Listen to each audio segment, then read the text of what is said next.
سڵاتان لەبێت و لە شارپرێسەوە ئەم کاتتان باش لە هەموو دنیادا هێز و لایەنە سیاسیەکان لە کاتی بانگەشەی هەڵبژاردندا کۆمەڵێک بنەمایان هەیە کە کاری لەسەر دەکەن، کۆمەڵێک کار و پرۆژەیان هەیە کە پێشتر کاریان لەسەر کردووە، ئەو کات لە کاتی بانگەشەش کاری لەسەر دەکەن. ئەوەش بێگومان دیارە لە پێنا و بەدەستێنانی زۆرترین دەنگی دەنگدەرانی خۆیان. هێز و لایەنە سیاسیەکان لە هەرێمی کوردستان تا چەند بە کار و پرۆژەی استراتیژی گرنگەوە هاتوونەتە ناو بانگەشەی هەڵبژاردننی پێشوەختەی پەرلەمانی عێراق و ئاخۆ ئەو گوتارە سیاسی کە هەریەک لە هێزە سیاسیەکانی هەرێم لە بانگەشەی هەڵبژاردننی ئەم جارەدا کاری لەسەر دەکەن تا چەند لە فەرهەنگی سیاسیدا جێگەی دەبێتەوە. ئاخۆ ئەوەی کە پێی دەوترێت بانگەشەی هەڵبژاردن لە هەرێمی کوردستان تا چەند پشت ئەستورە بە پرۆژەی گرنگ و استراتیژی نوێ بۆ ئایندەی عێراق و هەرێمی کوردستان. من لەگەڵ میوانەکانم گفتوگۆی ئەم بابەتە دەکەم لەگەڵ هەریەک لە بەڕێزان شکرەڵڵا حەمەد ئەمین کە چاودێری سیاسی و بەسپاسەوە لە هەولێرەوە لەگەڵم دەبێت. سڵاوت لەبێ کاک شکرەڵڵا، ئەم کاتت باش.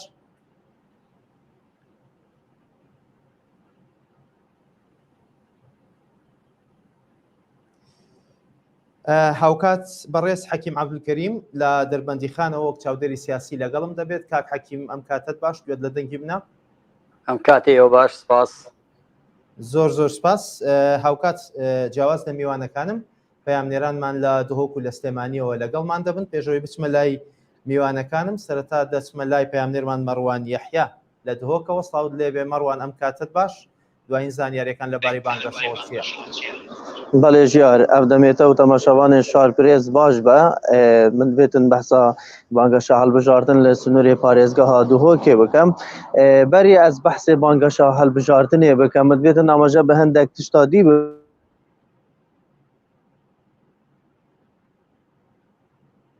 پێچێن یاسایی کردبوون کو جهێن ملکên گشتî yan jî şosta şeqan bû wênê xwe karî nabûn. Piştî dîvçûn sê kandîd hatbû xeramekirin belê ta niha wênê tu beşek ji wan hetanûke jî maye, yanî wênê wan hetanûke jî cê xwe maye. Şarewanî ku biryar dabû ku ew wêne bêne rakirin belê hetanûke maye. Ciyawaz ji vê hindek berbijêrên dî li sînorê parêzgeha Duhok ew berbijêr ku xwe berbijêr herbijardîne bo helbijartinan qesta malan dikin bi merema komkirina denga. Ev jî bûye dirgiranî ji layê hawlatiyan ve bûye wê yekê ku mamosayekê ayînî li ser mînbera behsê hindê biketin ku bانگەشە هەڵبژاردن tenê bo merama xwe ye. Mamosayekê ayînî di gotarê heynî da behsa wê yekê kir ku bila kes serdana mala min neketin, çunkî min pêtivî bi wan nîne serdana min bikin, çunkî di mavê 4 salên borî da kes nehatiye mala min, niha boçî qesta mala min dikin. Ev axiftinê mamosa bi gotinê xwe ku axiftinekê heq bûye, mamosa ser mînber hate ladan û hate dûrê xistin. Ev jî bi sedema helbijartinê vê carê de û sebaret bi banggeşe helbijartin li sînorê parêzgeha Duhokê banggeşe gelekî bilawaz e, yanî gelekî bilawaz dihête dîtin. Ew banggeşe ku dihête kirin serkirdayetên hizbî ne ku dihêne senterê parêzgeha Duhok yan qezayên dît ku dişine wêrê banggeşe dikin. Ew jî kadirên wan e, yan jî ew ê dam û dezgehekê dewam diketin gel wan banggeşe diket. We ji layên hawlatî ve banggeşe gelekî bilawazî dihête birêvebirin. Her aslan wekî bêjin ku vêrê helbijardin jî nîne, çunke ev jî bo yekê dizivrit ku hawlatiyan amaje pê dikin, dibêjin me çi bawerî bi soz û barênê wan nemaye, çunkî tenê wan gotine kirdar nîne. Ji vê ca em bêhêvî bûyne ji balênên wan, boya em banggeşa helbijartinê nakin bi pêgotinê wan bû. Ev zanyarî bûn li sînorên parêzgeha Duhok. Heke pirsiyareka dî nebî dême bi defter. بۆ زانیاریەکانت دەچمە لای مەریوان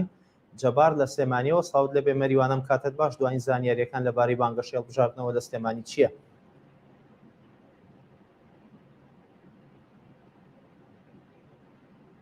مەریوان گوێت لە دەنگی منە؟ پێویستی دەنگی منیت؟ مەریوان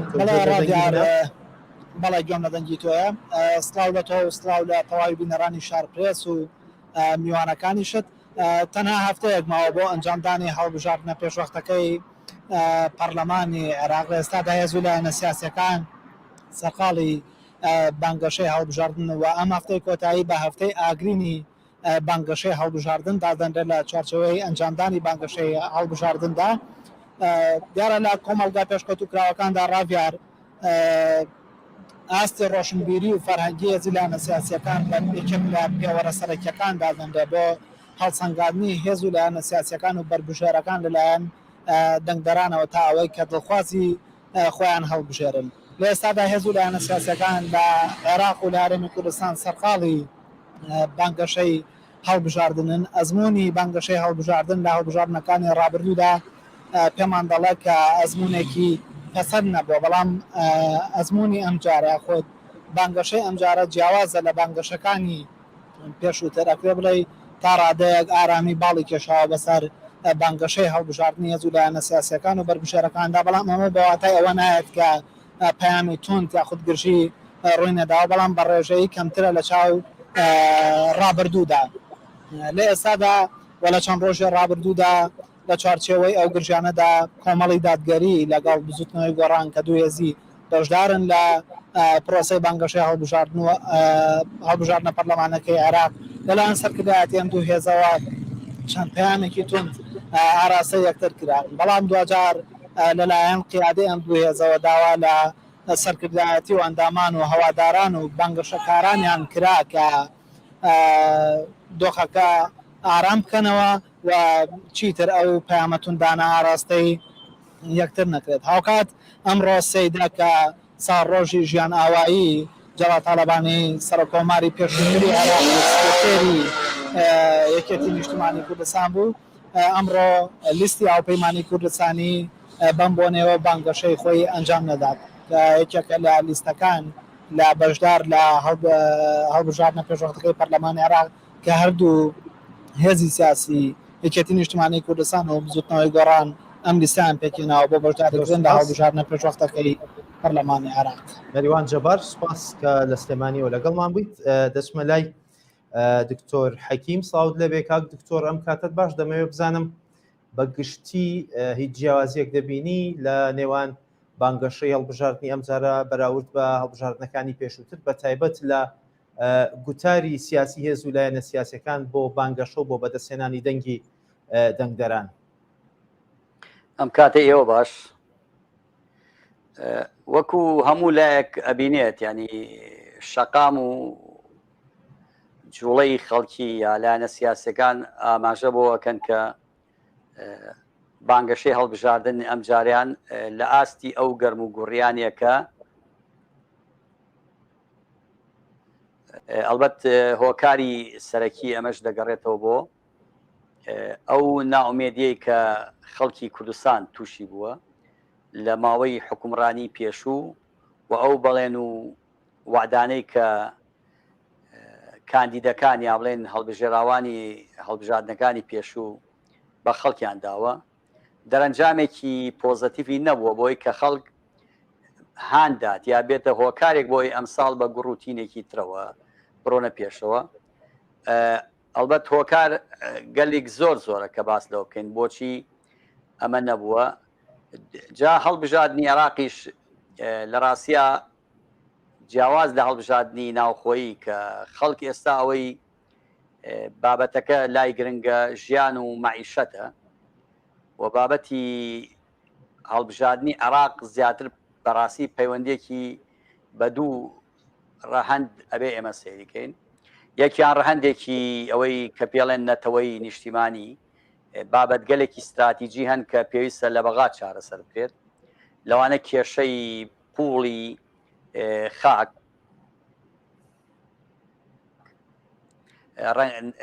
نەک بە شوەیەک دەتوانین بڵێن کەمترین شوێنی گرتووە لە بانگەشەی هەڵبژاردن و لە استراتیجی کارکردن و ئەجندای لایەنە سیاسەکانە واتە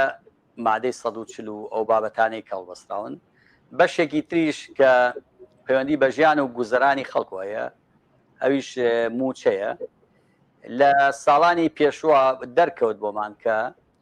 ئەوە بوونی نوێنەرانی کورد یا ژمارە و عەدەدیان نییە لە بەغا کە بتوانێت تەحدیدی چارەنووسی ئایندەسازی بۆ باشترکردنی بژێوی خەڵکی کوردستان دابینکە بەقەدەر ئەوەی کە مساوماتی سیاسی لە نێوان هێزە سەرەکیەکانی کوردستان لەگەڵ هێزەکانی تری عێراقا لەسەر پۆست و پۆستکاری و بەش بەشێنە بە نمونەگە سێرکەین ئەوە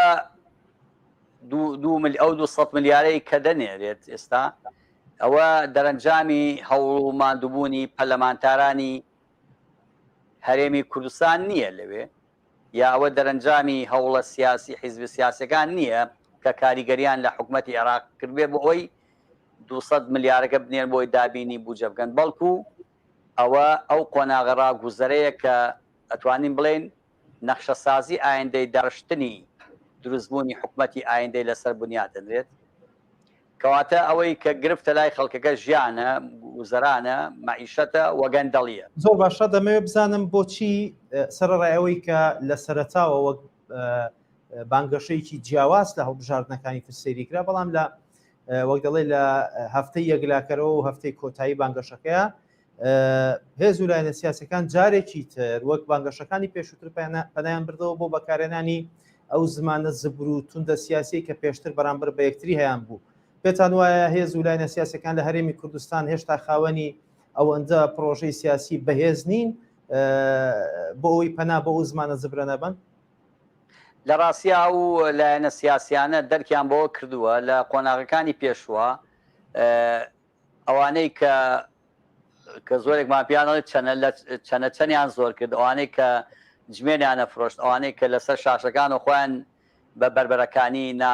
لۆجیکی بەرامبەر یەک بوون دەنگیانە هێنا تەسەوڕ بکە زۆری خەڵک وای بێچێت کە ئەم جۆرە لە هێرشکردن و پەنابردن بۆ تەشیرکردنیە کۆ تەنها ئاڵسکاندنی خەڵک و جەماهیرەکانە بۆ ئەوەی زیندوو بوونەوە بەرامبەری یەک یعنی هەست بە مردنێکەکەن ئەگەر تەسەوڕگەی لەو قۆناغەی بڵێن یەکگرتو بڵێن گۆڕان و کۆمەڵ یا یەک پارتی وێکێتی یانەوەی نوێ لایەنە سیاسەکانی تر کاتێک کە ئەبینن بێدەنگیەکەیە بە دەمەچوونیان کەمە بۆ هەڵمەتی هەڵبژاردنەکان بەڵام لە کاتێکا کە ئەکەونە ئەو شەڕەدنوکەوە سێرەگەن بە جۆرێ لە جۆرەکان ئەکتیڤی لایەنگرانیان زیادەکە بەڵام ئەمە مانای وانە کە کاریگەری من کاتی خۆشیان لەم کەناڵی بەڕێستانەوە قسەم کردووە کاریگەری گەورە لە ئەو ناوچە خۆڵەمێشیە بکەن کە لە نێوانی لایەنە سیاسەکانە واتە ئەم هەفتە کە لە سیاسەتا بێڵە هەفتەی حەسمکردن واتە قۆناغەکان دوایی کە بەداخەوە ئێمە ناوەندی ڕاپرسیمان نییە کە بزانین لە قۆناغەکانی 2 هەفتەی پێشوە چۆن بووە 3 هەفتەی پێشوە چۆن تا ئەم هەفتەی دوایە پێوەرێکی زانستی بکەین بەڵام ئایا کام لایەنی سیاسی توانیوێتی جگە لە لایەنگران و ئەندامانی خۆی لەو بۆشایەی کە هەیە واتە و خەڵکەی کە منتەمینین بۆ هیچ لایەکیان بێنە دەسەر ڕەوشی سیاسی خۆیان واتە قبولکردنی بەرنامەکانیان بەڵام تەسەوڕ ناکەم ئەم گۆڕانکاریە تا ئێستا بوویت بۆیە پلەی هەڵبژاردنەکە لە ئاستی یەکەم ڕۆژەوە تا ئێستا هەست دەکرێت لە ئاستێکایە و گۆڕانکارێکی جدی وای زۆر باشە حتمما دێمە وڵات دەمەوێت بچمە لای کاکشکوڕەڵا کاکشکوڕەڵا سڵاوت لێ بێ ئەم کاتت باش ببووری ئەگەر سەرەتا لای تۆ دەمەوێت بزانم ئەو زمانە زبرەی کە لە نێوان هێز و لایەنە سیاسیەکان لە کاتی بانگەشەیە بەکار دەهێنرێت تا چەند دەتوانێت لە ڕۆژی دەنگدان خزمەت بەو هێز و لایەنە سیاسیانە بکات هیچ هێزێکی سیاسی هەیە لە ڕێگەی بەکارهێنانی زمانی زبرەوە توانی بێتی دەنگێکی دیاریکراو بۆ خۆی کۆ بکاتەوە بڵێ سەرەتا سڵاو ڕێزم بۆ ئێوە بۆ میوانەکان دیارە کەلتوری سیاسی ئێمە لە باشووری کوردستان لەسەر بنەمای کەلتوری یەکتەڕەفزکردنەوە نەک یەکتەڕەفزکردنەوە کەلتورێک بنیانراوە ئەو کەلتورە لەگەڵ کرۆک و جەوهەری دیموکراتی و هەڵبژاردن زۆر پێک ناکۆکە بۆیە دەبینین لەسەر بنەمای ڕق لەسەر بنەمای دژایەتیکردن زمانێکی زبر بەڵێ خطابی حیزبەکان چونکە کەلتوری حیزبەکان لەسەر بنەمای ڕەتکردنەوەی یەکتری نەک لەسەر بنەمای ینی ڕاهێنانی ئەندامانیان لەسەر لە دەور کۆبنەوەی ئەندامانیان لەسەر بنەمای بەرنامە و لەسەر بنەمای ئەو دیدگا سیاسیی حیزبەکەی بیکۆبووتەوە لەسەر بنەمای بەرژەوەندی عاتیفا ڕق لەسەر ئەو بنەمای ینی حیزبایەتی لەو چوارچێوەدا گیراوە بۆیە هەر یەکە خطابی ئاراستەی قاعدەی حیزبەکەیتی لە دەرەنجامی نەپێکانی ئەو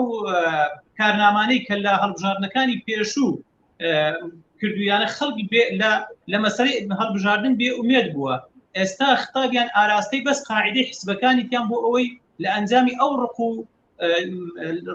زمانە زبرەی کە پێی پەروەردەکرایە جارێکی کە حزبی ئەلف لە ڕقی حزبی با کادر و ئەندامەکانی بێ دەنگ بدا نەک لەسەر ئەوەی کە بێ پرۆژەیە یا کارنامە و ئەنجام کارنامەکەی یا بەرنامەکەی داخوازیەکانی لە پەرلەمان بکتەنوێنەرایەتیەوە بۆیە تەماشا دەکەین زمانی حیزبەکان وەک چۆن ینی زمانێکی زبر زمانێکە کە لەگەڵ جەوهەر و کرۆکی هەڵبژاردن و دیموکراتی یەک ناگریتەوە لێرەدا ئەو حیزبانە کە چونکە ئەگەر سیرکە لە هەڵبژاردنەکانی پێشووتریش لە ئەنجامی ئەوەی کە ئەوانە نەیانتوانیوە ئەو بەرنامانەی کە لە سەرەتاوە پێی چوونە پەرلەمان ینی نسبەتێکی زۆر کەمیشی جێبەجێ بکەن بۆیە تەماشا دەکەین خەڵک لەو بێ ئومێدیە ڕێژێکی یەکجار زۆر هەر باڵێن ئامادەی چوونە دەنگدان نییە جا ئەوان ململانەیان لەسەر ئەو ڕێژە کەمەی دەستە دەنگدان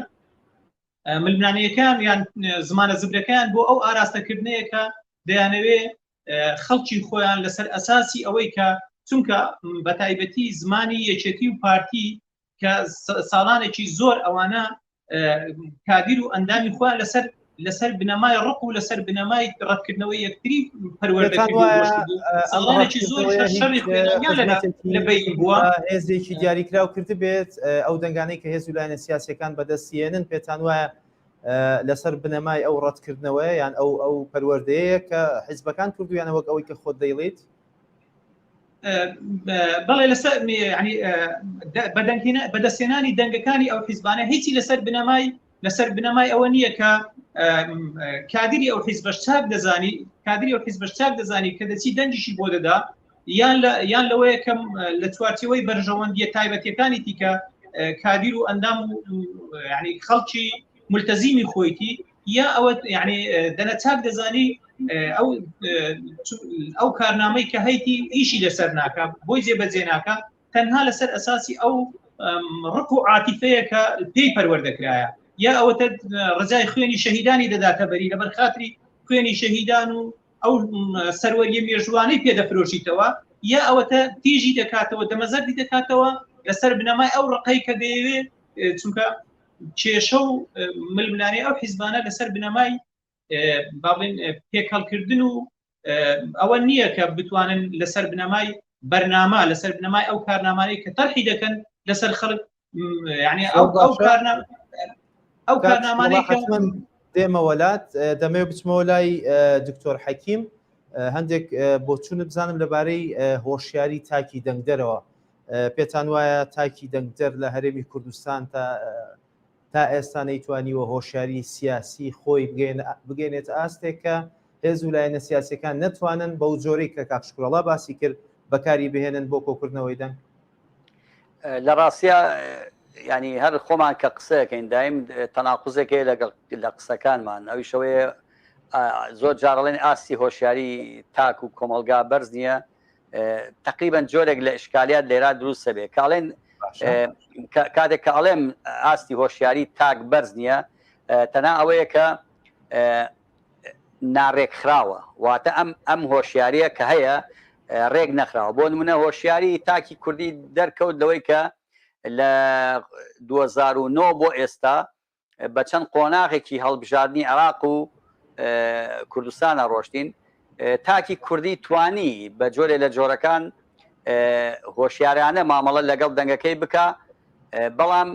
گرفتەکە لەوایە هۆشیاری سیاسی تاک نەیتوانیوە دەرەنجامەکانی ئەم هۆشیاریە بۆ خۆی و بەرژەوەندی گشتی بەکاربێنێ واتە توانین بڵێن هۆشیارێکی سلبی بووە سلبی بووە بۆی کە کۆمەڵی خەڵکمان خستە پەرلەمان کۆمەڵێک کادر چوونە ناو پەرلەمان بەڵام نەمانتوانی مراقبەیان بکەین نەمانتوانی لە دەرەوەی پەرلەمان لە دەرەوەی حکومەت هێزی کۆمەلگای مەدەنی کاریگەری لەسەر جوڵە و ڕفتارەکانیان بێت کەواتە ئەکرێ بڵێن هۆشیارەیە بەڵام هۆشیارەکە سلبێ بۆ نمونە ئێستا کە ئێمە لە قۆناغێکی هەڵبژارداین قسە لەسەر چیەگەین قسە لەسەر بنەما و ڕوکنی ئەساسی بڵێن هەڵبژاردن و دیموکراتێت هەڵبژاردن و هەڵبژاردنیش دەنگدانە و دەنگدانیش زۆر کەس سەر بە ئەرگدانێ زۆر کەس بە مافدانێ لێرەدا کاتێک کە من بەشداری هەڵبژاردن ناکەم ئەمە نەبێت بە تەبلیغ بۆەوەی خەڵ دەنگ بدا یا دەنگ نەدا وەک تەحلیلی قسەکەین کاتێک کە من مشارەکە ناکەم بە جۆرێ لە جۆرەکان مشارەکەی هەڵبژاردنە واتە بەشداری نەکردنم ئەوەی پایکۆتی پێڵێن بەشداریکردنە بۆچی چونکە لە کاتێکا کە بەشداری نەکردنی من لە ڕقە یا نەک لە هەڵوێستوەردن بەرامبەر خەڵکێکی گەندەڵ و حیزبی سیاسی کە دەرەنجامەکەی نەگەشتە بۆ و ئاستەی کە من پشتگیری بکەم بەڵام کە من ناڕۆم بۆ دەنگدان بێگومان ئەو چانسی بردنەوەی زیاترە و چانسی سەرکەوتی زیاترە بەڵام لە هەمان کاتە ئەو کەسەی کە شایەنێتی لەناو ئەم بازنە انتخابیاتانە مەحرومە بێت لەو دەنگەی من کە ئەگەر بۆی بدەم سەرکەوتن بەدەست دێرە بەسەر ئەو ناری کە ناری من و ناری هەڵبژێراوێکی بڵێن کاندیدێکی بە ئەخلاقی سیاسیە بۆیە ئەتوانم بڵێم ینی هۆشیاری هەیە بەڵام هۆشیارێکە سەرگەوت چۆن ئەم بەشداریە ئەبێتە بەشداری سلبی کەواتە هۆشیارەکەمان بەم ئاستە ئەکرێ ڕەخنە لە خۆمان بگرین بەوەی کە چۆن کۆمەلگا بەرپرسیارەتی بە دوواداچوونی دەنگەکەی بکات ئەوەی کە لە ناو خەڵکە ABC و قسە ئەکات ئەوەی ئەڵێ من ئەم جارە بۆ دەنگ بدەمەوە وەکو قۆنداتی لاتوە ئەم جارەش مەجموعەیە خەڵکە نێرمە بۆ بەغداد مانگی 100 میلیۆنە 200 میلیۆنە بێجگە لەوەی کە لەگەڵ ئەو سەفقانە بەشدارە بێت لە دەنگدان بۆ سەرۆکوەزیران بۆ وەزیر بۆ ئەمانە کە ملیۆنات دۆلار دێدە باخەڵی پەرلەمانتارەکان کە بەشێکی خەڵک ڕەنگە ئەمەش نەزانێ چونکە پەرلەمانتار هەر ئەوە نییە کاڕوا پارە وەرەگرێت چەند ملیۆنێک ئێمە بازەکەین بەڵکو لەناو پرۆسەی دیزاینکردن و داڕشتنی حکومەتە بەشدارە بن بە دەنگدان بە ملیۆن دینار ینی بۆ نمونە یەکێک لەو پەرلەمانتارانەی پێشووی عێراقی دوێنێ 13000 وەکو باسێکن بتاقەی کڕی و هەر بتاقێکی بە $300 کەواتە هۆشیاری کۆمەلگا ئەوەیە کە بنەمایەکی بزانم مادام ئەمە شێواز و تەکنیکی هەڵبژاردن بێت لە عێراق و هەرێمی کوردستان کە زۆرینەی کات هێز و لایەنە سیاسیەکان بەشێک لە کاندیدەکان پەنا بۆ ئەم جۆرە کارانە دەبن دەنگ دەکڕن پارە چەک ئۆتۆمبیل دەبەخشنەوە دەمەوێت لەسەر خوێندنەوەی سایکۆلۆژیەتی تاکی دەنگدەر بکەم لە عێراق و لە هەرێمی کوردستان پێتان وایە هێزە سیاسیەکان تا چەند توانیویانە خوێندنەوەیکی ئیجابی و لە بەرژەوەندی خۆیان بۆ سایکۆلۆژیەتی تاکی دەنگدەر بکەن خۆی لە ڕاستیە ئەوان ئێستا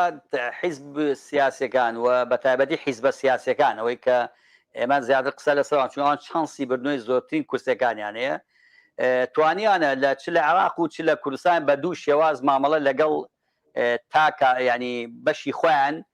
خەڵک بێنەوە بۆ دەنگدان بەشێکی ئەوەیە کە بۆ نمونە ئێمە لە هەرێمی کوردستانە ئەڵێن ئەگەر لایەنە سیاسەکان ئیدعاکەن ئەگەر دەنگ نەدرێت ئەوە ئێمە لە بەغداد ژمارەی کورسەکانمان بەمەرجێ ئەمە تێپەڕی چونکە ژمارەی کورسەکان سابتە بەڵام لەناوەوە کە دڵنیاشن لەوەی کە ژمارەی کورد سابتە بەم شێوەیە بڕە بەڵام لاما کاتە ئیدعای نیشتیمانی بوون و وەتەنی بوون و لە دەستدانی خاک و لە دەستدانی بودجە و ئەمانەیە کە نەمانە جۆرێکە لە تەقدیرکردنی عەقڵ ئەگەر نایمە چەند 18 کورسی لە سلێمانیە ڕۆ وایە ئەم 18 کورسیە ڕۆ ئەگە 100 دەنگیش بدرێت هەر دەڕوات بەڵام سێرەکەی لە دوو توێی دڵنیابوونی ببوورە دەچمەوە لای کاکشکوڕەڵا کاکشکوڕەڵا دەمەوێت بزانم بانگەشەی مەدەنی لە عێراق و لە هەرێمی کوردستان وەک ئەوەی کە بانگەشەی بۆ دەکرێت پێویستمان هەمیشە ئەمە پێویستان بە بانگەشەیەکی مەدەنی و هێمن هەیە لە هەرێمی کوردستان تا چەند توانیویەتی لانی کەم نمونەیەکی باش پیشان بات هەڵبەت باخێنەوەی ئەو بارودۆخی کە لە هەڵبژاردننی پێشوو هەبوو بەو هەموو بانگەشەیەوە کە کرا بۆ هێز و لایەنە سیاسیەکان بەپێی هەموو ئامار و داتاکان ڕێژەیەکی کەم لە خوار لە 150 بەشداری هاوڵاتیانمان بینی لە هەڵبژاردنە ئەو بانگەشەکردنە بۆ بانگەشەیەکی مەدەنی لە هەرێمی کوردستان تا چەند توانیوێتی باوەڕ بە خەڵک بهێنێ بۆ ئەوی جارێکتر بچێتەوە بۆ سەر سندوقی دەنگدا. بڵێ خۆی ئەو حیزبانە هەر بە بەرنامە کاریان لەسەر ئەوە کرد کە ئەو پرۆسەیە بە شێوەیە کە لە بەرژەوەندی خۆیاندا تەواوبی تاچی کوردیان لەسەر ئەو ئاراستە پەروەردەکرد لەسەر ئەوەی کە تاچی کورد بێبڕوابی لەوەی کە ئەو ڕۆڵی هەیە طبعا لە پرۆسەی هەڵبژاردن ئەوە تاکە لە مەسەلەی دیموکراتی لە پرۆسەی هەڵبژاردنەوە تاکە ڕۆڵی بەدیار دەکەوی کە دەتوانی چێ باتە پێش چێدا بگری بەڵام ئەوەی کە لە ئەنجامی یعنی کۆی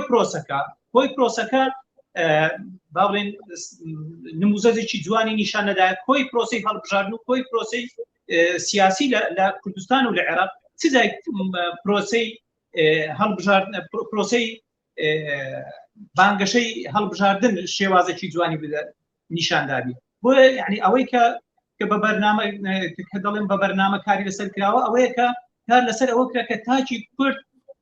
تاچی عێراقییان ئەوە بوو کە پێی بڵێن دەنجی تۆ چ کاریگەری نییە یعنی کاریگەری نیە لەسەر ئەوەی کە ئێمە دەمانەوێت ئەوەی کە ئێمە لە ئەجنداماندایە ئەوە دەڕواتە پێش ئەوە دێتە پێش وەکو لە پێشدا بەڕێز دکتۆر حەچیم باسی کرد هەموو بە سەفقاتی سیاسی دەکرێت کەمتر بە یەکلاکردنەوەی دەنگ و بەمەوەبی یعنی ئەوەی کە لە پرۆسەی لە ناو پەرلەمانیش ئەنجام دەدرێت تەنها نمایشێکی یاساییە ئەوەیەکەن ئەگەرنا هەمووی لە هەموو پرۆسە ئەوانەی کە دێنە پێش لە پشتەوەی پەردا بە سەفقاتی سیاسی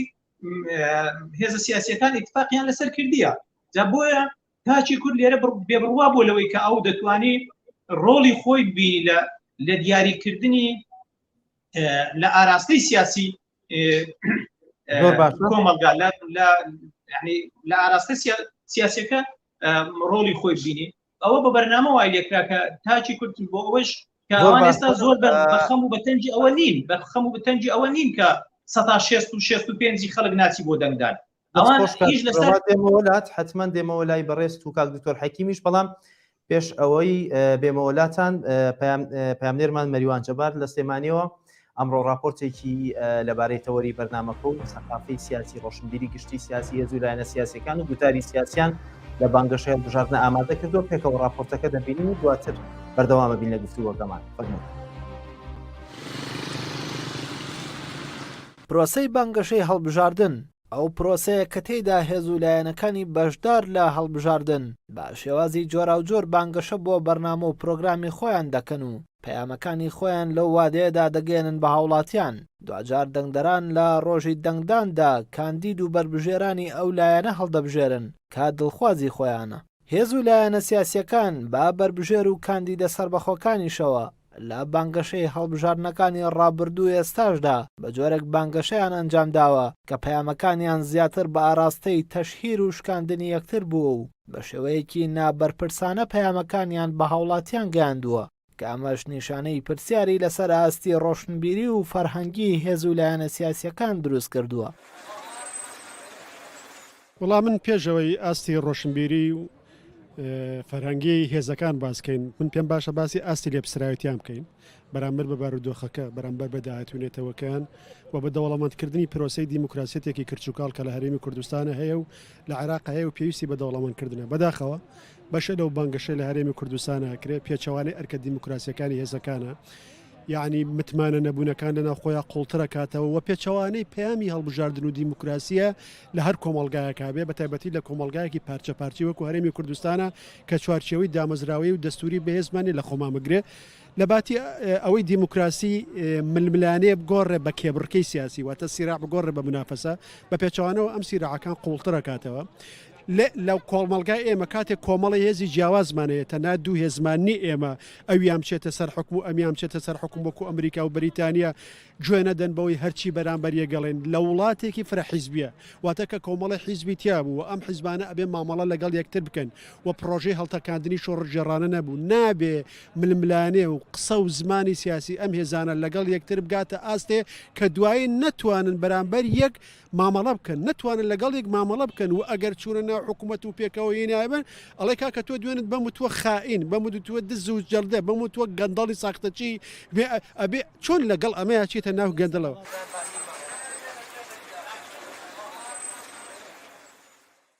بەگشتی بانگەشەی سیاسی لە کاتی هەڵبژاردن و ئەوەی کە کاندیدەکانی حیزبە سیاسەکان قساکەن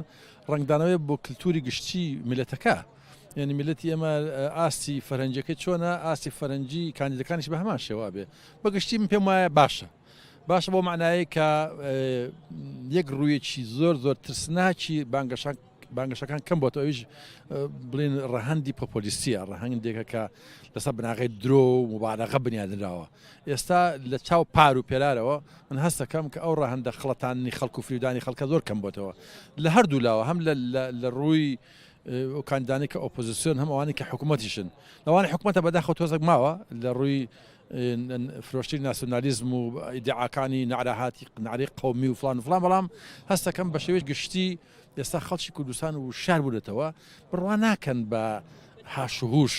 ئاستی ڕۆشنبیری و فەرهەنگی هێز و لایەنە سیاسیەکان لە کاتی بانگەشەی هەڵبژاردندا ئەو لایەنە گرنگەیە کە بەوردی چاودێری دەکرێت و هەڵسەنگاندنی بۆ دەکرێت لە کاتێکدا دەنگدەر دەتوانێت ئاستی ڕۆشنبیری و فەرهەنگی حیزبەکان بکاتە پێوەەر بۆ متمانە بەخشین پێیان یاخود زادانیان. مەریوان جەبار، شارپرێس، سلێمانی.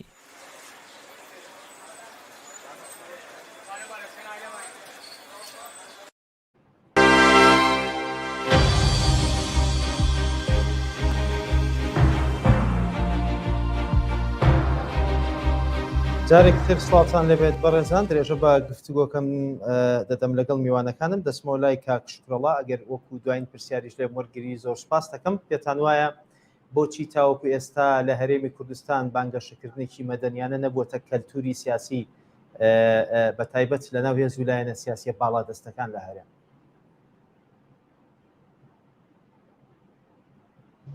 کاکشکڕەڵای گوێت لە دەنگمە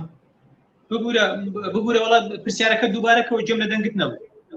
زۆر باشە گرنگەوەی ئێستا گوێت لە دەنگم بێ پێتان وایە کە بۆچی ئێستا بانگەشەیەکی مەدەنی لە هەڵبژاردنەکانە نەبووە کەلتوری سیاسی لە هەرێمی کوردستان بۆچی بە تایبەت بە دیاریکراوی لە لای هێزە باڵادەستەکان لە هەرێمی کوردستان هێشتا بانگەشەیەکی مەدەنی بۆ هەڵبژاردنەکان نەبووەتە کەلتور.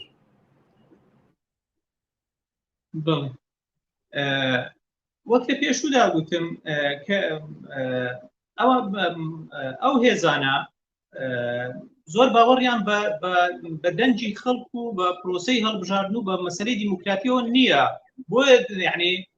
ئێستا کە لەو چوارچێوەیەدا هاتوونەتە پێش یعنی ناتوانن ئەو ئەجێندایانەی کە هەیتیان بێن لە دیبێتێکدا یعنی لەسەر بە شێوەی هێمنانە بە شێوەی مەدەنی کەسانی یەکەم و دووەمی حیزبەکان بێن ئەو ئەجندانە بخەنە ڕوو لە بیخەنە ڕای گشتی خەڵک و بیدەنە بەردەم خەڵک تاوەکو خەڵک لەسەر ئەو ساسە دەنجیان پێ بدات. من لە سەرەتاوە گوتم پرۆسەی دەنگدان لە هەڵبژاردنی ئێمە لەسەر بنەمای ڕق و سۆس دەنگ دەرکۆ دەکرێتەوە شێوە مەدەنیەکەشی تا چونکە ناتوانن ئەو پەیامانەی کە هیتیان ناتوانن نەیانتوانی و ڕاستگۆنینە لەگەڵ ئەو پەیامانەی کە هەیتیان و لەگەڵ بەرنامەی هەیتیان جێبەجێ بکەن تەنانەت یعنی بە ئاستێک یعنی پەرلەمان بێبەهاکرایە بێ ڕۆڵکرایە تەنانەت یعنی لەسەر بنەمای خزمێنە کاندید دیاری دەکرێت لەسەر بنەمای ئەوەی کە بچی بۆ خۆی مستەفید بی جا ئەگەر لەسەر ئەو بنەمایە یعنی پەرلەمان بۆ بەرژەوەندی پەرلەمانتار یان کاندید بۆ بەرژەوەندی مادیەکان بچی بۆ پەرلەمان جا چۆن یعنی ئەوە شێوەی مەدەنی بەخۆیەوە دەبینی چۆن شێوەکی شارستانیانە دەکەوتە گفتوگۆ دەستمەوە لای دکتۆر حەکیم کاک دکتۆر دەمەوێت بزانم بۆچی هەمیشە